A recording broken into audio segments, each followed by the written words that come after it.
Assalamualaikum warahmatullahi wabarakatuh. Selamat berjumpa kembali dalam pembelajaran kimia. Kali ini kita akan belajar tentang laju reaksi bagian yang kedua. Adapun tujuan pembelajarannya, yang pertama,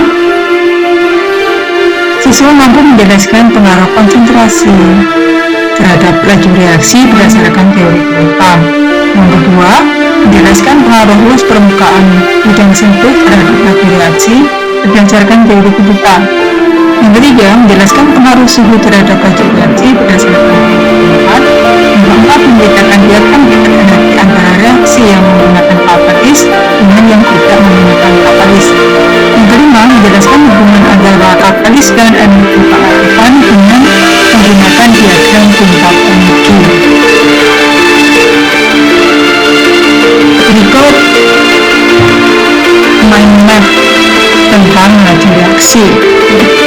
Ini laju reaksi dipengaruhi oleh beberapa faktor, yaitu katalis, konsentrasi, gas permukaan bidang sempit, dan suhu. Katalis ini dibedakan menjadi katalis yang positif dan negatif. Katalis negatif dikenal dengan inhibitor. Kemudian untuk katalis yang positif ini dibedakan menjadi pembuat dan hidrogen.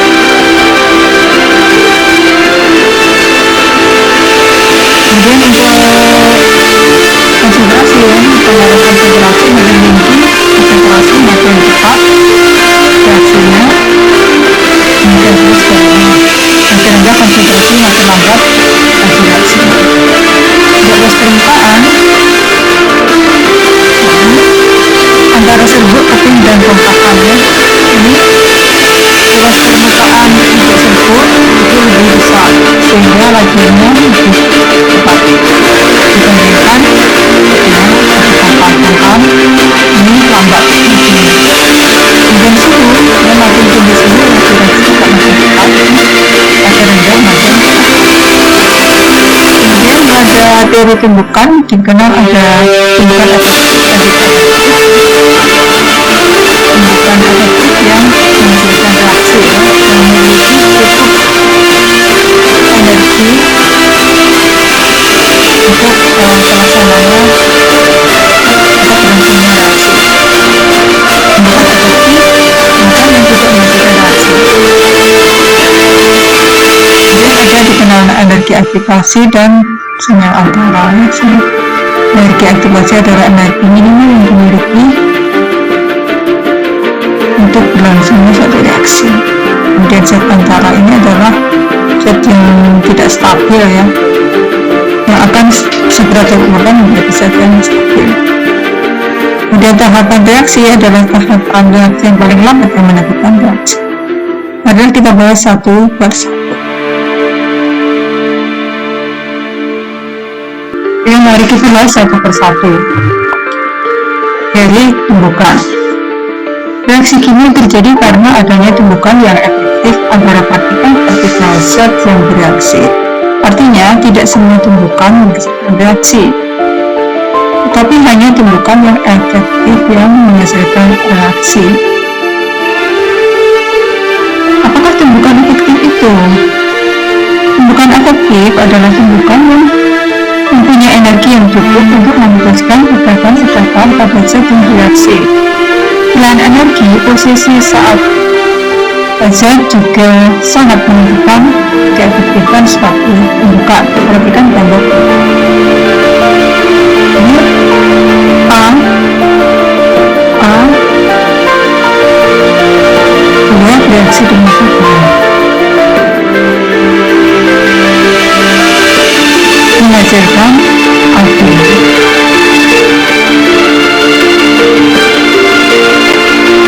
Ini artinya efektif. Ini namanya tumbukan ini adalah efektif.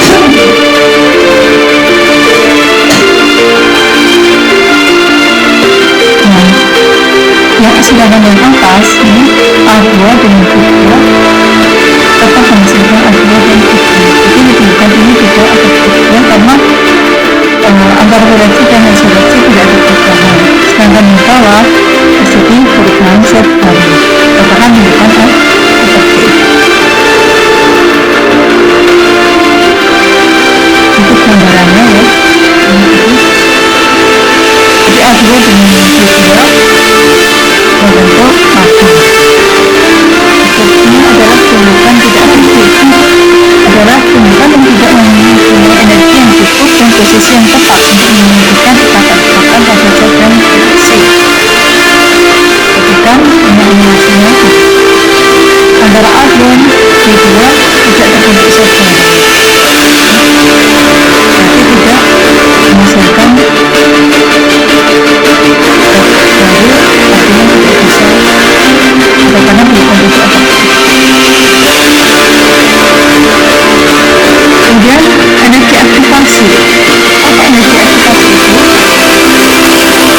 Energi aktivasi atau energi pengaktifan sering disingkat dengan EPA adalah energi minimum yang diperlukan untuk berlangsungnya suatu reaksi. Kemudian ada istilah tertentu zat antara atau kompleks teraktivasi. Ketika reaksi saling bertindakkan dengan posisi yang tepat dan energi aktivasi yang cukup, maka terbentuklah kompleks teraktivasi yang berada pada puncak energi. Zat ini hanya terbentuk selama reaksi, tidak ada pada akhir reaksi, dan sifatnya aktif, sehingga begitu terbentuk langsung terurai. Jadi sifatnya tidak stabil.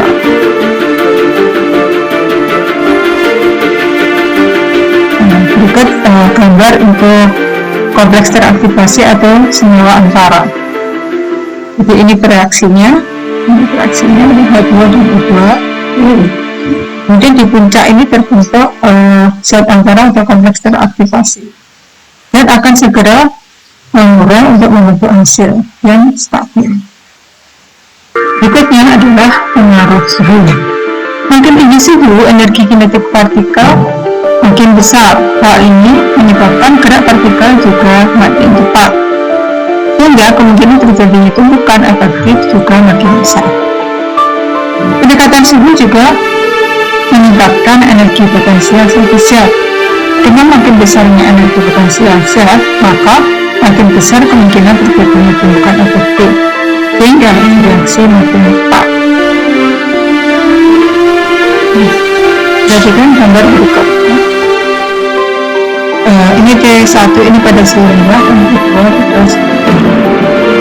Ini gerakan partikel-partikel bereaksi pada T2 pada suhu tinggi itu lebih cepat dibandingkan pada suhu rendah, sehingga kemungkinan terjadi tumpukannya juga makin besar pada suhu yang tinggi.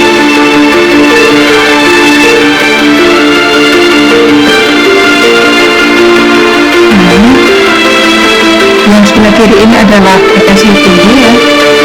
Yang sebelah kanan suhu rendah. Jadi pada suhu tinggi cepat, reaksinya cepat langsung, sedangkan pada suhu rendah lama. Ini sudah selesai, ini masih berlangsung.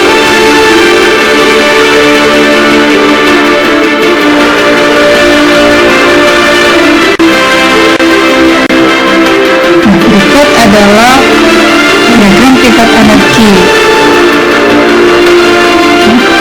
Hubungan antara energi aktivasi dan entalpi.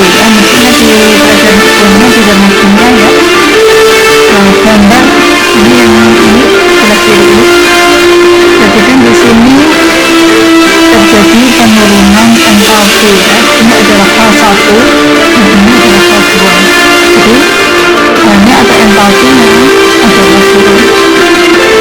Reaksi ini adalah termasuk reaksi aktivasi.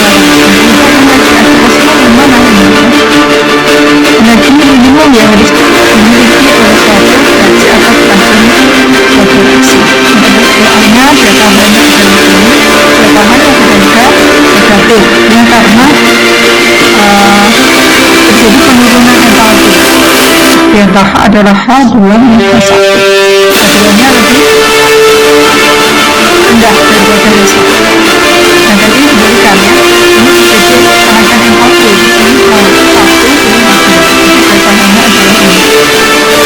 Delta H berada positif karena selisihnya delta H sama dengan H2 minus H1. H2 lebih besar dari H1 sehingga hasilnya delta H. Nah, energi aktivasinya adalah juga dari sini, ya. Dari H1 kemudian kita balik garis kanan. Ini paling bawah ini, kemudian paling atas ini adalah energi aktivasi. Ini merupakan reaksi endotherm.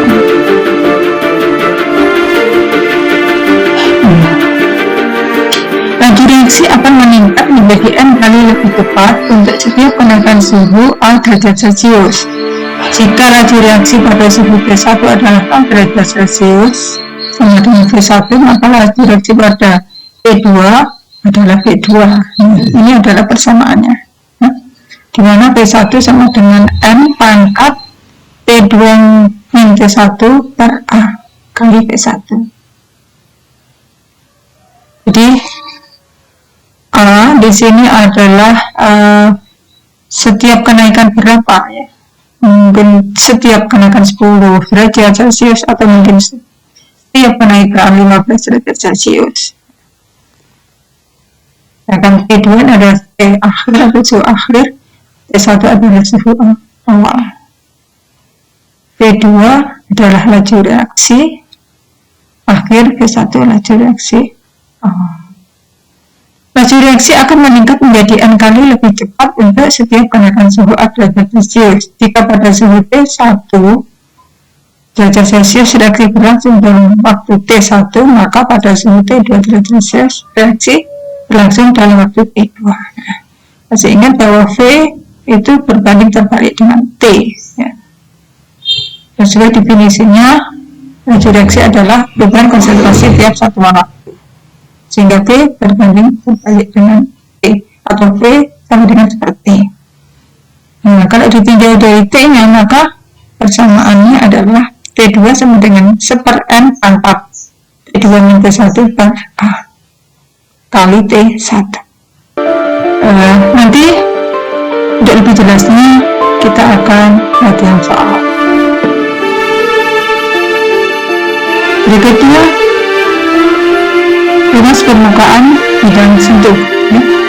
Jika luas permukaan partikel dibuat besar, maka makin banyak jumlah total permukaan partikel tersebut yang bersentuhan atau dibuka.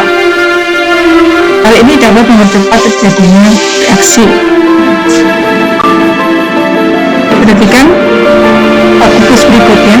Jika ukuran kubus lebih kecil, maka luas permukaan total makin besar. Ini kubus satu, kubus besar kita tambahkan ya, dengan ukuran panjang lebar dan tingginya 1 cm, dipotong jadi 8. Perluan jadi 8 dengan masing-masing sisinya 0,5 cm.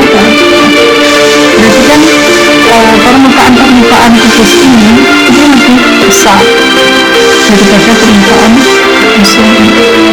Ini maksudnya ya. Kalau di kubus yang sebelah kiri terdapat satu luas permukaan kubus ini 1 cm dan 1 cm, sedangkan yang di sebelah kanan terdapat 8 luas permukaan. Jadi 0,5 kali 0,5 kali 8, dan ini 1 kali 1. Kalau kita tanyakan dia tentunya lebih besar 0,05 kali 0,5 kali 8. Ini yang menyebabkan laju reaksi yang berupa sirkuit lebih besar daripada yang berupa pangkapan.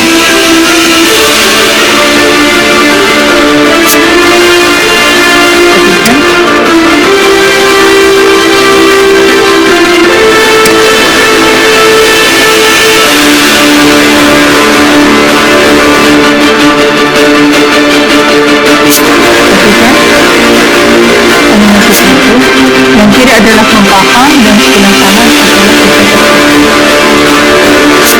kedua memiliki luas permukaan yang lebih besar daripada pangkapan, sehingga laju reaksi yang satu lebih besar daripada pangkapan.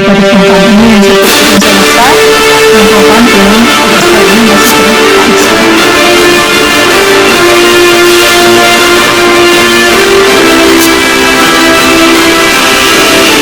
Berikutnya pengaruh konsentrasi.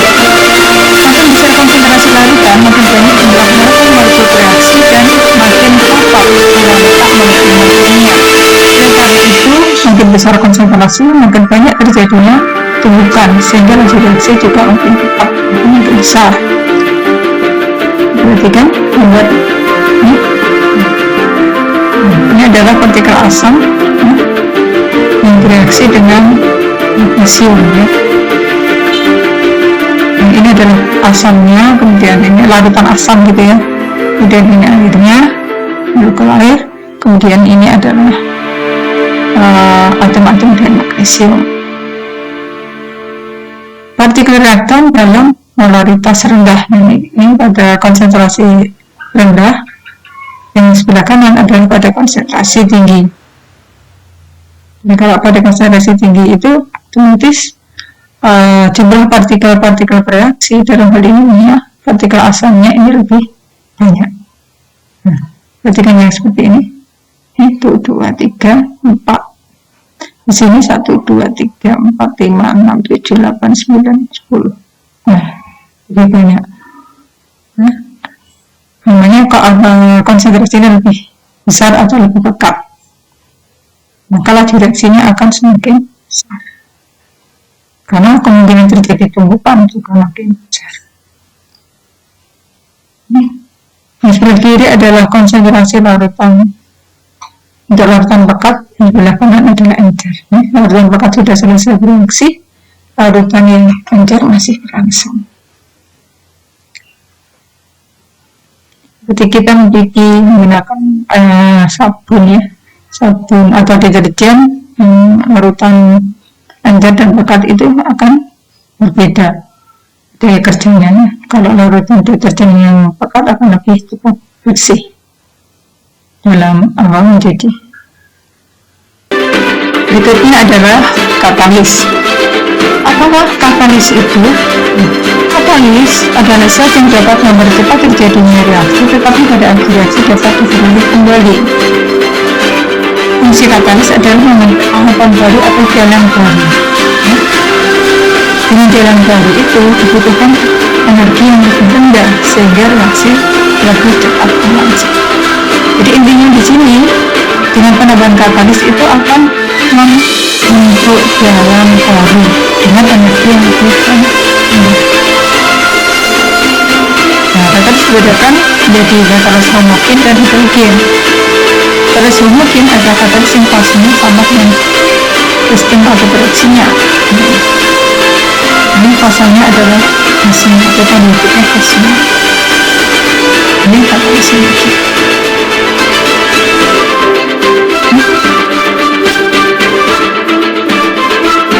Ini katalis yang bereaksi berupa sel cair. Ini katalisnya adalah NO yang ini. Ini bereaksinya adalah berupa gas. Ini katalisnya adalah bagus. Kita larutan.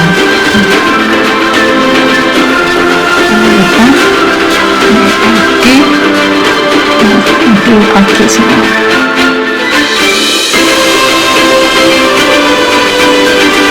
Kemudian katalis heterogen adalah katalis yang fasenya berbeda dengan sistem atau bereaksinya. Contohnya ini katalisnya NF-katakan, tapi bereaksinya adalah gas.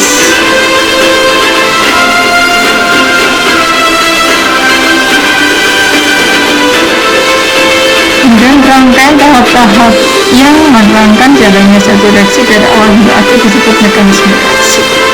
Setiap tahap mempunyai laju reaksi yang berbeda.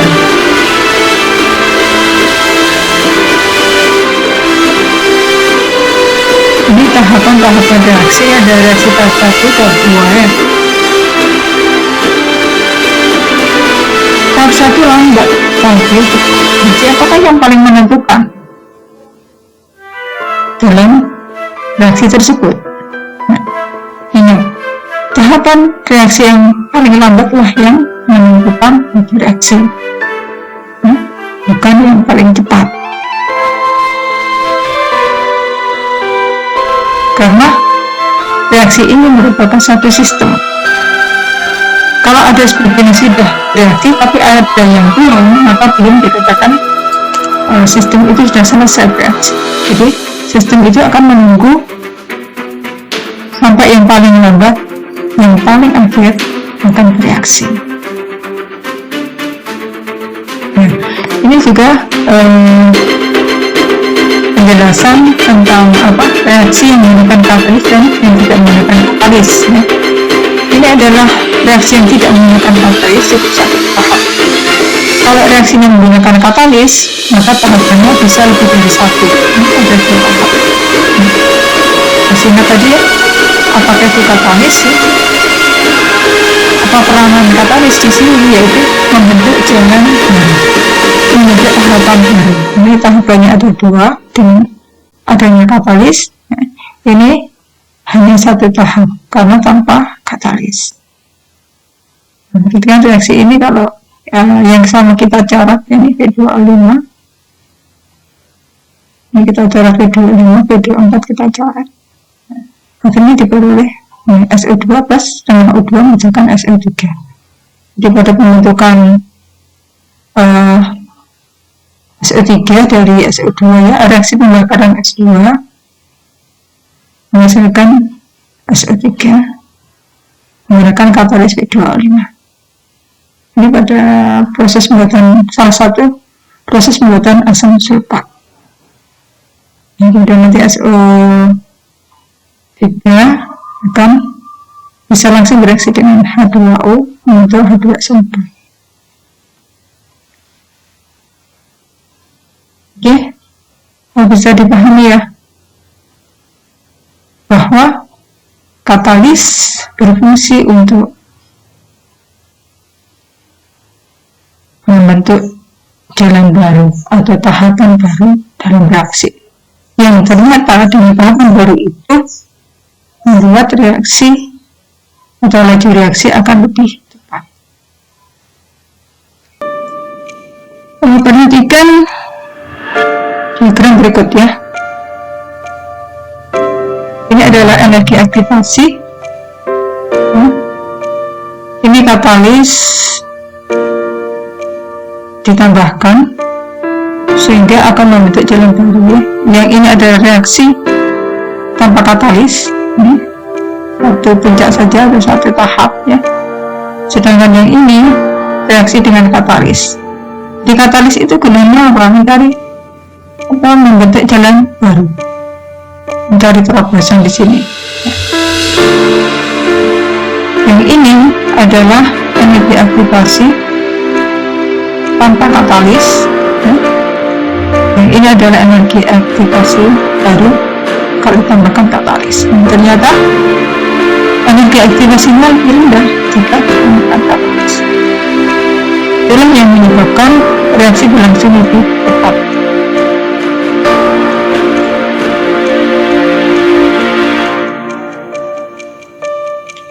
Berikutnya, order reaksi. Order reaksi adalah bilangan pangkat yang menyatakan naiknya laju reaksi akibat naiknya konsentrasi. Bersama laju reaksinya, ini bersama laju reaksinya untuk reaksi PA plus QB menghasilkan Fc adalah P sama dengan K kali konsentrasi A pangkat N kali konsentrasi B pangkat N. Ini P adalah laju reaksi dalam mol per liter per sekam. A adalah ketetapan laju reaksi. Satuan tetap laju reaksi ini relatif tergantung tingkat reaksi atau order reaksinya. Kemudian ini adalah dari A kurung suku N adalah konsentrasi zat A dalam mol per liter. Ini konsentrasi zat B juga dalam mol per liter. Kemudian N ini adalah tingkat reaksi, ada order reaksi terhadap A, dan N adalah tingkat reaksi atau order reaksi terhadap B. Nah, ini contoh soal. Dari data reaksi antara NO dan BR2 diketahui atas titik. Ini pada reaksi NO dan BR2. Datanya adalah konsentrasi NO, ini adalah molar ya, ini adalah satuannya molar kalau ada kurang satu seperti ini. BR2 juga adalah molar, dan waktu unit kon. Tentukan order reaksi terhadap NO, order reaksi terhadap BR2, order reaksi total persamaan reaksi, dan harga K serta satuannya. Nah, di sini waktu, data yang ada adalah waktu, sedangkan di rumus persamaan hasil reaksi kan yang kita gunakan adalah V ya. Ingat bahwa V adalah berbanding terbalik dengan T ya. Sesuai definisinya, hasil reaksi adalah perubahan konsentrasi tiap satuan waktu, berarti V sama dengan seperti. Nah, sehingga perlu dibuat tabel. Sama dengan seperti dibuat tabel baru untuk laju reaksi atau V. Ini dibuat seper ya, seper 8, seper 24, seper 12. Baru kita menentukan order reaksi terhadap NO dan order reaksi terhadap PR2.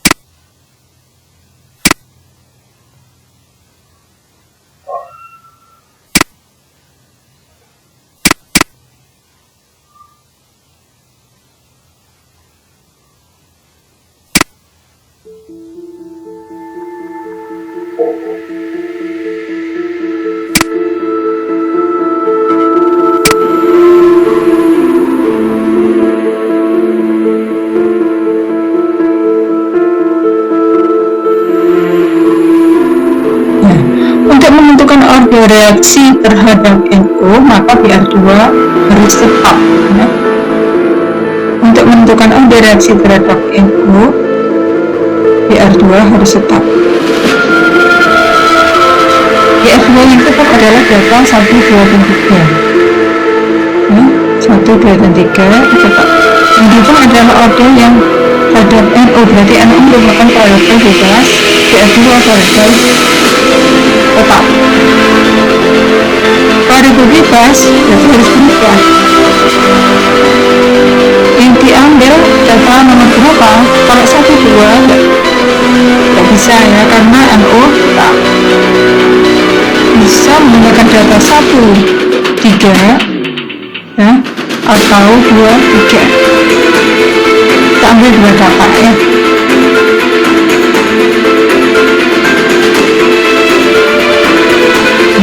Misalkan yang kita ambil data 1 dan 3. Pada data 1 dan 3, ini data 1 adalah 0,1 dibagi data yang ketiga adalah 0,2 pangkat X sama dengan ini adalah P-nya. P pada data 1 adalah 1/8, dan pada data yang kedua adalah 1/24 ya. Kita lihat data 1 dan 3 yang kita lihat tadi ya. Berarti ini kita ini per ini ya, 0,1 per 0,2 pangkat X sama dengan 1/48 dibagi 1/24. Sedangkan untuk yang variabel data ini sudah 1, nilainya sudah 1. Sedangkan K sendiri, K per K sudah 1, sehingga tidak kita tulis dalam persamaan agar lebih cepat kita menghitung ya, karena sudah tahu nilainya 1, tidak perlu dimasukkan. Kalau kita hitung ini setengah pangkat X sama dengan 24/48 sama dengan setengah pangkat X sama dengan setengah, itu bisa ditulis setengah pangkat K. Ini setengahnya bisa dicoret, maka X sama dengan 1. Jadi order reaksi terhadap NO adalah order 1. Ulangi lagi, order reaksi terhadap PR2. Untuk menentukan order reaksi terhadap PR2, maka NO harus tetap. NO yang tetap adalah data 3 dan 4. Jadi kita harus mengambil data 3 dan 4. Perhatikan data 3 dan 4.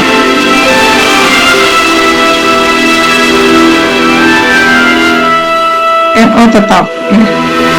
Maka data 3 dan 4 yang dipakai untuk PR2 maupun untuk P-nya adalah direksi.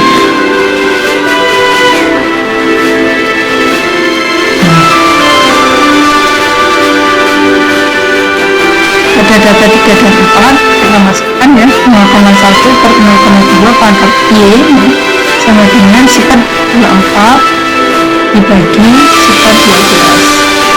Setengah pangkat X sama dengan 12/24 setengah. Setengah pangkat X sama dengan setengah pangkat 1, maka X sama dengan 1. Jadi order reaksi terhadap PR2 juga order 1.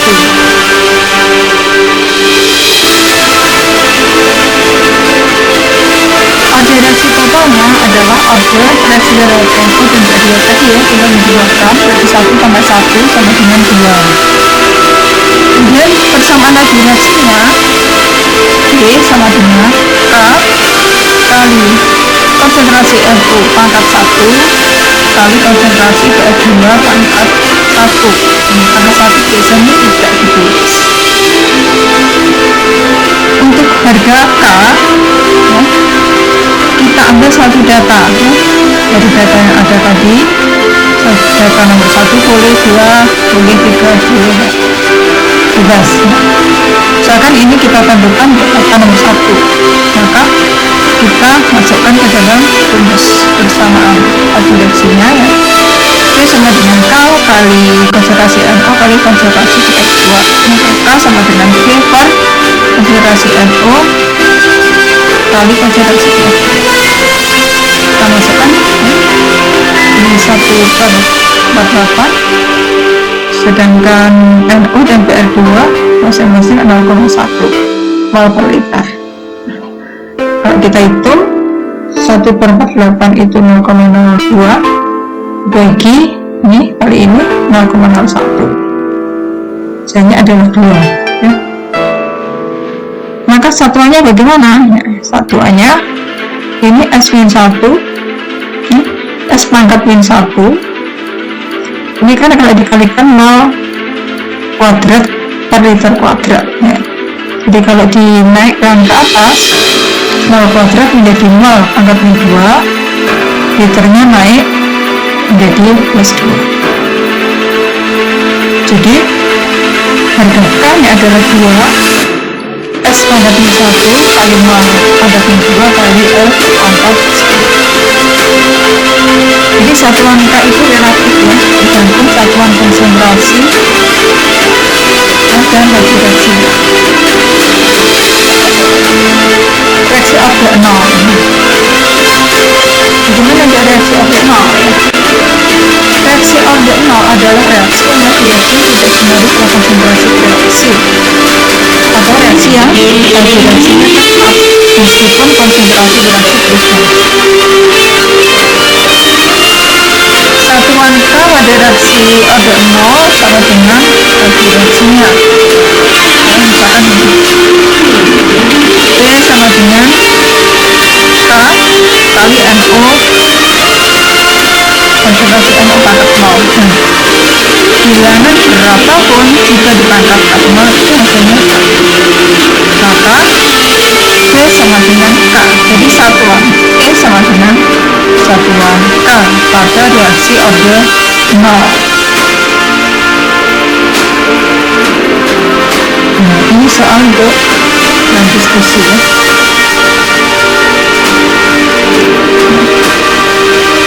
Ada tugas di rumah ya. Jelaskan pengertian katalis dan peranannya terhadap reaksi, soal nomor 1. Kemudian soal nomor kedua, jelaskan macam-macam katalis yang kamu ketahui dan berikan contohnya. Soal nomor 3, jelaskan pengertian energi aktivasi atau energi pengaktifan itu. 4, jelaskan hubungan antara katalis dengan energi aktivasi. 5, jelaskan peranan energi aktivasi terhadap laju reaksi. 6, jelaskan kegunaan kita mempelajari katalis dan energi aktivasi. 7, berikan contoh nyata dalam kehidupan sehari-hari tentang penerapan katalis dan energi aktivasi. 8, buatlah diagram bulat energi tentang peranan katalis dan energi aktivasi terhadap laju reaksi. 9, berikan contoh dalam kehidupan sehari-hari tentang cara mengendalikan laju reaksi untuk mencegah kerusakan bahan pangan. Oke, bisa dikerjakan di rumah dengan membaca dari buku paket bisa, atau dari browsing internet ya. Cara menjawabnya.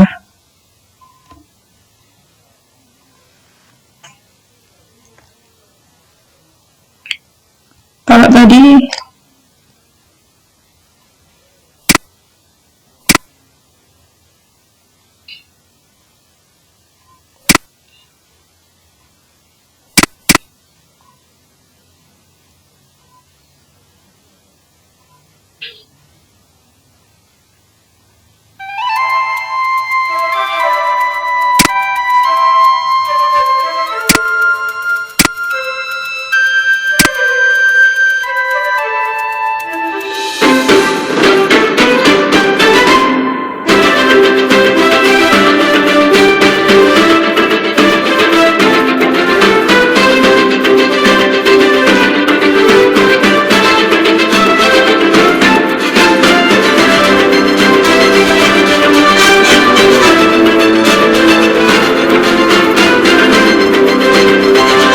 ini untuk soal bagi tugas kelompok ya, sudah didiskusikan dengan teman-teman di kelasnya. Yang pertama, perhatikan ya, data hasil pengamatan. Apa yang dapat Anda simpulkan dari data tersebut? Nah, perhatikan ini ya. Konsentrasinya ini kan makin besar dengan volume dengan massa yang tetap. Konsentrasinya yang dinaikkan atau diperbesar, massa dari normal tetap. Bagaimana letak laju reaksinya? Ini waktu yang dibutuhkan makin ke atas ini makin pendek, itu makin cepat. Itu makin besar konsentrasi, laju makin cepat. Ditunjukkan oleh waktunya yang makin kecil. Kemudian ini perhatikan data hasil reaksi zat A dan B. Jelaskan faktor-faktor yang mempengaruhi reaksi pada percobaan nomor 1 dan 4. Lihat 1 dan 4, 1 dan 4, 1, 4. Konsentrasi larutan tetap. Nah, kemudian suhunya yang berubah. Dan yang lebih tinggi yang dibutuhkan 1. Waktu yang dibutuhkan lebih pendek. Jadi makin tinggi suhu makin cepat. 3 dan 5, 3 dan 5, 3 dan 5 ya. Nah, 3 itu padat, 5 serbuk. Gas permukaannya berbeda ya. Konsentrasinya sama, waktu kalau suhunya juga sama. Jadi ini pada prioritasnya adalah gas permukaan. Sedangkan 1, 4 tadi yang berbeda, ini sama-sama larutan kan? Sama-sama larutan, yang berbeda hanya apa? Suhunya. Sedangkan 3 dan 5 pengaruh gas permukaan. Bagaimana? Mana yang lebih cepat? Oh, ternyata yang lebih cepat adalah yang serbuk. Ini waktunya lebih sedikit. Sedangkan 2 dan 4 bagaimana? 2 dan 4, 2 dan 4. Larutan, sama-sama larutan, tapi konsentrasinya beda, lebih besar yang beda. Bagaimana waktu yang dibutuhkan? Oh, ternyata makin pendek ya. Ternyata makin cepat, suhunya sama. Jika ada pasti hanya 1, hanya boleh untuk 1 dalam percobaan. Ini hitung ya. Nah, dimasukkan dulu rumus tadi ya. Setiap kenaikan 20 derajat Celcius, laju reaksi menjadi 3 kali lebih cepat. Jika pada suhu 10 derajat Celcius laju reaksi berlangsung 27 menit, maka hitunglah laju reaksi pada suhu 70 derajat Celcius. Nah, tadi menggunakan rumus yang sudah dipelajari di depan ya. Tinggal masukkan saja.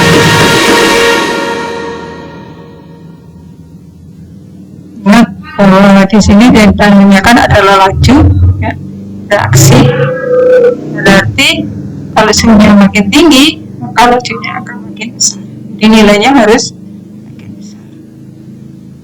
Laju reaksinya. Jika suhunya makin tinggi. Kalau dihubungkan dengan waktu, berarti waktunya harus makin pendek ya. Makin pendek.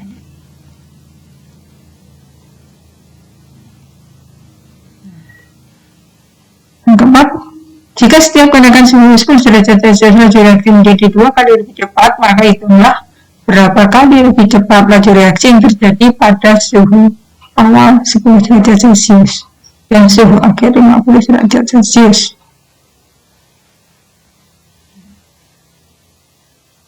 Jadi membandingkan antara suhu 10 dengan suhu 50, maka berapa kali ya? Berapa kali lebih cepat ya? Jika 10 derajat dibandingkan 50. Ya, tentunya lebih besar yang 50. Di soalnya pada kesimpulan. Jadi kesimpulan pelajaran kali ini adalah yang pertama, Tumbukan aktif adalah tumbukan yang mempunyai energi yang cukup dan posisi yang tepat untuk memutuskan ikatan molekul-molekul reaksi. Ketika reaksi berlangsung, pada puncak energi terbentuk kompleks teraktivasi yang akan terurai menjadi reaksi. Makin besar konsentrasi larutan, makin banyak jumlah molekul-molekul reaksi dan makin rapat pula letak molekul-molekulnya, sehingga makin banyak terjadi larutan atau laju reaksi makin cepat. Demikian, jika ruang permukaan partikel besar, maka makin banyak jumlah total permukaan partikel tersebut yang bersentuhan atau berjumpa, sehingga laju reaksi semakin cepat. Keempat, makin tinggi suhu, energi signifikan energi potensial makin besar, sehingga laju reaksi makin besar. Yang kelima, katalis ada resep yang dapat mencegah terjadinya reaksi, tetapi pada akhir reaksi dapat. Katalis berfungsi membentuk jalan dengan energi aktivasi lebih rendah, sehingga laju reaksi lebih cepat terjadi. Oke, sampai di sini dulu pembahasan kita tentang energi reaksi. Semoga bisa lebih mudah dan mudah. Sampai jumpa pada materi berikutnya. Sekian, wassalamualaikum warahmatullahi wabarakatuh.